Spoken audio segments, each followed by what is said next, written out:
Kementerian Perdagangan mengungkap temuan besar. Barang impor ilegal senilai 26,4 miliar rupiah tersebar di 4 wilayah, Surabaya, Makassar, Medan, dan Bekasi.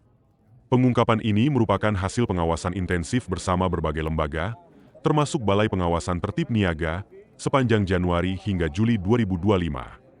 Menteri Perdagangan, Budi Santoso, menyebutkan barang-barang bermasalah ini meliputi ban, bahan baku plastik, kosmetik, makanan dan minuman, obat tradisional, suplemen kesehatan, hingga produk elektronik dan tekstil. Sebagian besar berasal dari 6 negara, yakni Cina, Prancis, Vietnam, Arab Saudi, Korea Selatan, dan Malaysia. Apa masalah utama barang impor ini?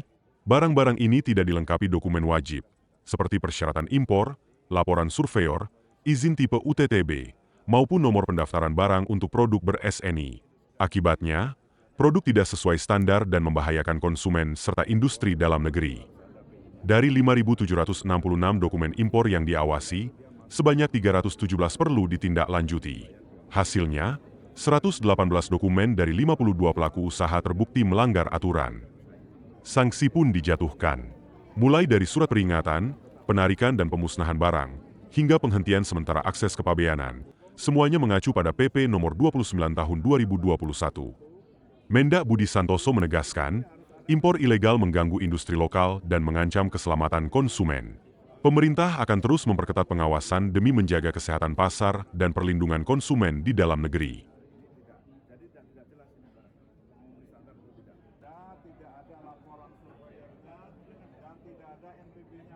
Kementerian Perdagangan mengungkap temuan besar. Barang impor ilegal senilai 26,4 miliar rupiah tersebar di 4 wilayah, Surabaya, Makassar, Medan, dan Bekasi. Pengungkapan ini merupakan hasil pengawasan intensif bersama berbagai lembaga, termasuk Balai Pengawasan Tertib Niaga, sepanjang Januari hingga Juli 2025.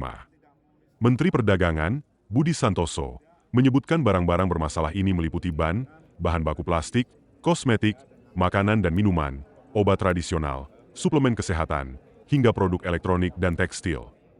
Sebagian besar berasal dari 6 negara, yakni Cina, Prancis, Vietnam, Arab Saudi, Korea Selatan, dan Malaysia. Apa masalah utama barang impor ini? Barang-barang ini tidak dilengkapi dokumen wajib, seperti persyaratan impor, laporan surveyor, izin tipe UTTB, maupun nomor pendaftaran barang untuk produk ber-SNI. Akibatnya, produk tidak sesuai standar dan membahayakan konsumen serta industri dalam negeri. Dari 5.766 dokumen impor yang diawasi, sebanyak 317 perlu ditindaklanjuti. Hasilnya, 118 dokumen dari 52 pelaku usaha terbukti melanggar aturan. Sanksi pun dijatuhkan, mulai dari surat peringatan, penarikan dan pemusnahan barang, hingga penghentian sementara akses kepabeanan, semuanya mengacu pada PP Nomor 29 Tahun 2021. Mendak Budi Santoso menegaskan, impor ilegal mengganggu industri lokal dan mengancam keselamatan konsumen. Pemerintah akan terus memperketat pengawasan demi menjaga kesehatan pasar dan perlindungan konsumen di dalam negeri.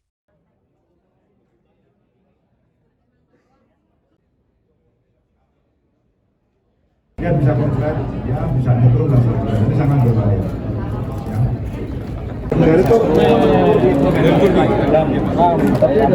Dari permen dari Turki, ini tidak ada laporan surveyornya. Jadi ini kan namanya makanan kan berbahaya ya. Kalau tidak ada laporan surveyor, tidak tahu kandungannya seperti apa, kalau dijual bebas di Indonesia sangat berbahaya. Ya, sehingga harus dilakukan pengawasan yang lebih ketat.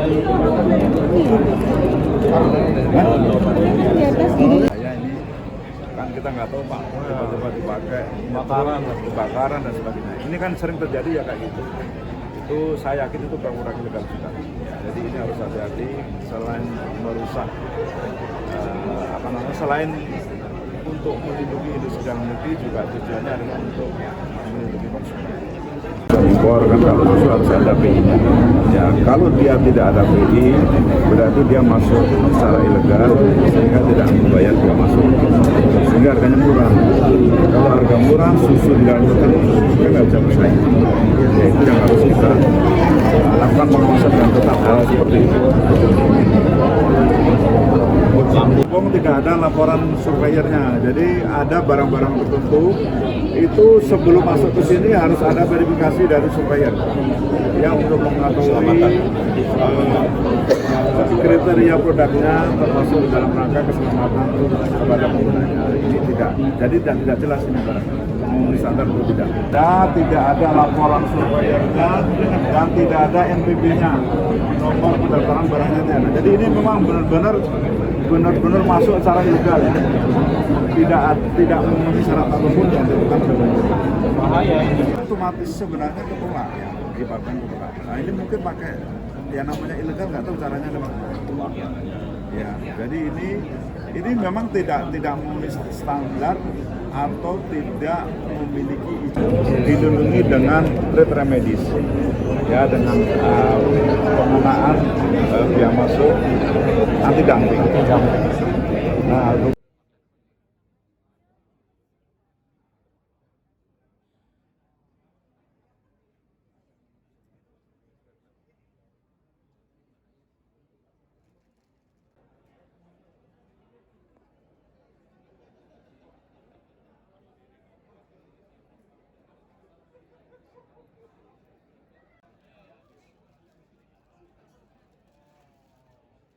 dari Korea ya.